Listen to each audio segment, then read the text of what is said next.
جناب deputy speaker صاحب، India نے جو بزدلانہ حملہ کیا ہے، ہم نہ صرف پاکستان تحریک انصاف کے ورکر بلکہ پوری قوم اس کی نہ مذمت کرتے ہیں صرف، بلکہ اس کے خلاف سیسا پلائی دیوار کی طرح کھڑے رہے گے انشاءاللہ۔ سب سے پہلے ہم پاکستانی ہیں، اور پاکستانی ہونے کے ناطے ہم پہ فرض بنتا ہے کہ جب بھی ہمارے ملک ہمارے وطن پہ کوئی تکلیف آ جائے تو ہم سارے ایک ساتھ کھڑے ہوں گے، اور اسی بات پہ آج ہم انڈیا کے خلاف، ہندوستان کے خلاف ایک ہے سب۔ انڈیا نے جو حملہ کیا، اس نے مدرسوں پہ حملہ کیا، اس نے مساجد پہ حملہ کیا، بہت افسوس کی بات ہے۔ اس نے بچوں کو شہید کیا، اس نے بہت سے پاکستانی عورتوں اور مردوں اور بوڑھوں کو شہید کیا، ہمارے مدرسوں اور مسجدوں کو شہید کیا۔ اس طرح بزدلانہ حرکت، بزدلانہ حملہ کسی ملک کو زیب نہیں دیتا کہ اپنے آپ کو بڑا ملک کہتے اور اس طرح کا حرکت کرے۔ پہلگام میں ایک واقعہ ہوا، 26 ٹورسٹ اس میں مارے گئے، بغیر کسی تحقیق نے اس نے پاکستان پہ اٹیک کیا۔ اس کے علاوہ اس نے ڈرون اٹیکس بھی کی، رات کو اس نے لاہور پہ، راولپنڈی پہ، کراچی پہ اور مختلف شہروں پہ ڈرون اٹیکس بھی کیے۔ اب یہ بات سوچنے کی ہے کہ ہم ایٹمی طاقت ہے، پوری مسلم امہ میں واحد ملک پاکستان ایٹمی طاقت ہے، اس پہ کوئی اس طرح کے اٹیک کرے اور اس پہ ہم خاموش ہو جائے۔ کل جب وزیر اعظم اسمبلی میں آئے تو ہم یہ ایکسپیکٹ کر رہے تھے کہ جس طرح عمران خان نے پلوامہ واقعہ جب ہوا 2019 میں اس نے جو جواب دیا تھا، تو اسی طرح پرائم منسٹر کی طرف سے وہ اسٹرانگ جواب ملے گا۔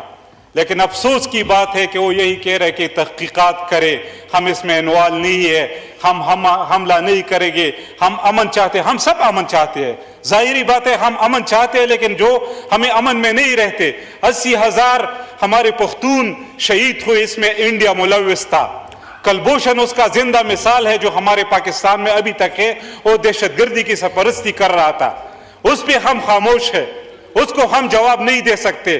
اس وقت ہمیں جواب دینا ہوگا، اگر ہم جواب نہ دیں تو ہمارے اس ایٹم بم کا بھی کوئی پیدا نہیں، نہ اس میں ایٹمی قوت کا بھی کوئی فائدہ نہیں۔ میں ایک اور بات کرنا چاہتا ہوں، یہاں ایک پشتو کا ایک مشہور کہاوت ہے کہ آپ گیدڑوں کے لیڈر کو گیدڑوں کا لیڈر اگر شیر ہو تو گیدڑ بھی شیر بن جاتے ہیں، لیکن شیروں کا لیڈر اگر گیدڑ ہو تو وہ شیر بھی گیدڑ بن جاتے ہیں۔ بدقسمتی سے اس وقت دو شخصیت ایسے تھے جو ایک اڈیالہ جیل اور ایک کوٹ لکھپت جیل میں پڑا ہوا ہے، ایک کا نام ہے عمران خان اور دوسری کا نام ہے شاہ محمود قریشی۔ اگر وہ آج باہر ہوتے اور وہ اس کرسی پہ بیٹھتے تو پتہ چل جاتا مودی کو کس طرح جواب دینا ہوتا ہے، پتہ چل جاتا کہ ہندو کو کہ کس طرح پاکستان کی طرف سے سٹرانگ جواب آ جاتا ہے۔ لیکن بدقسمتی سے آج ہماری لیڈرشپ میں وہ کیپیبلٹی نہیں ہے، وہ صلاحیت نہیں ہے کہ اس کا اسی طرح سٹرانگ جواب دے دے۔ یہاں پہ کیا ہو رہا ہے اس وقت؟ ہمیں یونٹی کی ضرورت ہے، ہمیں اتحاد کی ضرورت ہے، پوری پاکستان کو ایک ہونے کی ضرورت ہے۔ یہاں پہ آپ کیا کر رہے ہیں؟ کل جو فیصلہ ہوا ملٹری کورٹ کا کہ سویلین کا ٹرائل ملٹری کورٹ میں ہوگا، اس طرح ہوتا ہے قوم میں، اس طرح ہوتا ہے جب ملک پہ جنگ مسلط ہو اور آپ اس طرح کے فیصلے کریں۔ وہ لیڈر جس نے 2/3 میجارٹی سے الیکشن جیتا تھا، جو حقیقی وزیر اعظم ہے، اس کو آپ نے جیل میں ڈالا ہے، اور وہ لوگ جس نے 17 سیٹیں جیتی ہے وہ آج ہماری لیڈرشپ کر رہی ہے۔ تو کس طرح یہ ملک یونائٹڈ ہوگا؟ ملک تب یونائٹڈ ہوگا جب ہم ہمارے ملک کے ساتھ، ہمارے سب سے پاپولر لیڈر کے ساتھ، ہمارے عوام کے ساتھ جو بے انصافیاں ہو رہی ہے وہ بے انصافیاں ختم ہو۔ جب ہم ایک ہو جائے، عمران خان باہر آ جائے، شاہ محمود قریشی باہر آ جائے، ہماری لیڈرشپ، ہمارے ورکر باہر آ جائے، اور ہم ایک ہو کے عمران خان کے ایک ٹویٹ پہ پوری دنیا میں ایک ٹویٹ چلتا ہے اور اس کے بیان کو کوئی چلایا بھی نہیں جاتا، اور اس بات پہ بھی تھوڑا سوچنا چاہیے۔ کل میں سن رہا تھا CNN کو ہمارا ڈیفنس منسٹر انٹرویو دے رہا تھا، تو اس طرح کے انٹرویو تو میں نے جب سنا تو میں حیران ہوا کہ ایک اینکر اس سے پوچھتے ہیں کہ آپ کہہ رہے کہ پاکستان نے 5 جہاز گرائے ہیں، اس کا کوئی پروف، کوئی ثبوت ہے؟ تو یہ کہتا ہے سوشل میڈیا۔ افسوس کی بات ہے، اس طرح کا جواب اس کو دینا چاہیے تھا۔ اگر یہ شاہ محمود قریشی اس کی جگہ یہ انٹرویو دے دیتے تو آپ کو پتہ چل جاتا کہ انٹرویو کس طرح ہوتا ہے، لوگ کس طرح جواب دیتے ہیں۔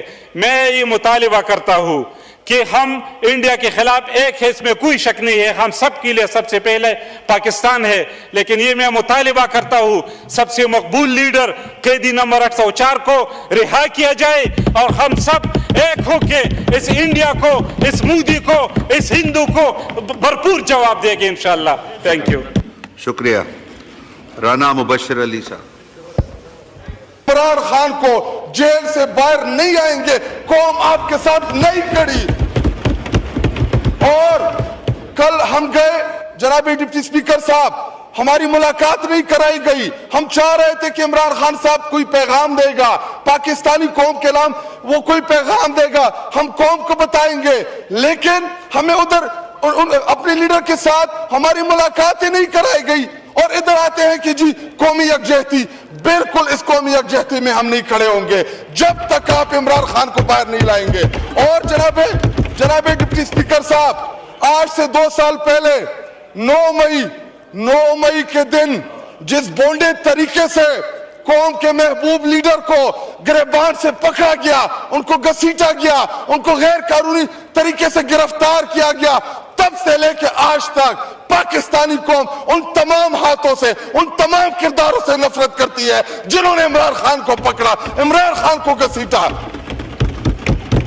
اور جناب ڈپٹی اسپیکر صاحب، میرا دل کچھ اور کہہ رہا ہے، زبان سے مجبوری کے تحت ہی ہم یہی کہیں گے کہ ہاں اگر جنگ ہوگی تو ہم اپنے ملک کے ساتھ کھڑے ہوں گے، اگر جنگ ہوگی تو ہم اپنی دفاعی عسکری قیادت کے ساتھ کھڑے ہوں گے۔ کیوں؟ کیونکہ ملک ہمارا ہے، سرزمین ہماری ہے، ہم نے اس ملک کے اندر رہنا ہے۔ یہاں پہ جو آگے بیٹھے ہیں ان کی باہر جائیدادیں ہیں، یہ لندن بھاگ جائیں گے، کوئی دبئی چلا جائے گا، کسی کے یورپ میں گھر ہے، ہم نے اس ملک میں رہنا ہے، یہ سرزمین ہماری ہے، یہ ہمیں اپنے لیڈر نے سکھایا تھا، یہ پاکستان ہمارا ہے، کیونکہ ہم نے، ہماری آنے والی نسلوں نے اس ملک کے اندر وقت گزارنا ہے۔ لیکن ایسا نہیں ہو سکتا کہ آپ میرے لیڈر کو جیل میں رکھیں اور مجھ سے قومی یکجہتی کا تقاضا کریں۔ اگر میں کہہ بھی دوں کہ ہاں قومی یکجہتی میں آپ کے ساتھ کھڑا ہوں، لیکن پاکستانی قوم نہیں کھڑی آپ لوگوں کے ساتھ۔ اس بات کو سمجھے، باہر سروے کرائیں، باہر میڈیا سے آزادانہ سروے کرائیں، آپ کو پتا چلے اگر ملک واقعی مشکل حالات میں ہے تو عمران خان کو لے آئے باہر، کیا فرق پڑے گا اس سے؟ کیوں آپ قومی لیڈر کو ضرورت کیا ہے؟ کس لیے رکھا ہوا ہے جیل میں؟ پورے پاکستانی قوم جانتی ہے، آپ بھی جانتے ہیں کہ عمران خان نہ ملزم ہے نہ مجرم ہے، بلکہ تمام کے تمام سیاسی مقدمات ہیں ان کے اوپر۔ لائیں ان کو ادھر کھڑا کرے، وہ جب کہے گا کہ وی ول فائٹ، پورے پاکستانی قوم فائٹ کرے گا، بارڈر کی طرف جائے گا، اپنی فوج کے شانہ بشانہ کھڑا رہے گا۔ اور آپ کو ضرورت ہے، پاکستان کو ضرورت ہے۔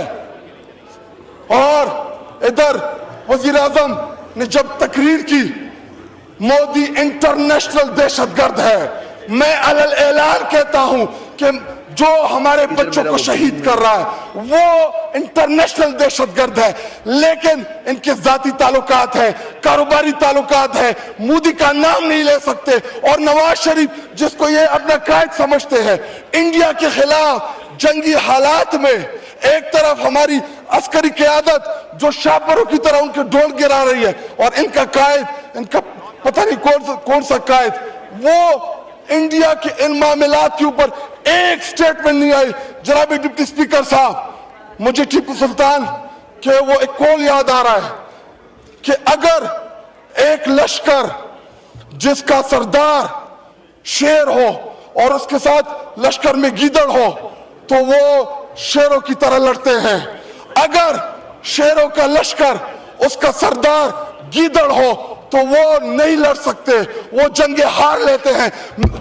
اس وقت بارڈر پہ کھڑا وہ فوجی جو ہم سے توقع رکھتا ہے کہ ہمارا لیڈر جو قومی لیڈر ہوتا ہے یا جو وزیر اعظم ہوتا ہے وہ آئینہ ہوتا ہے، وہ فیس ہوتا ہے، اس کی توقع ہے کہ ہماری سیاسی قیادت وہ دلیری کے ساتھ مقابلہ کرے گی۔ جی وائنڈ اپ کریں، جمعے کا ٹائم ہے، آخری 2 منٹ دے۔ جی لیکن جب آپ کا وزیر اعظم، جب آپ کا لیڈر بزدل ہو، وہ مودی کا نام نہ لے سکے، اس کو آپ کیا پیغام دے رہا بارڈر پہ لڑنے والے جوان کو؟ آئیں میں آپ کو آسان حل بتاتا ہوں۔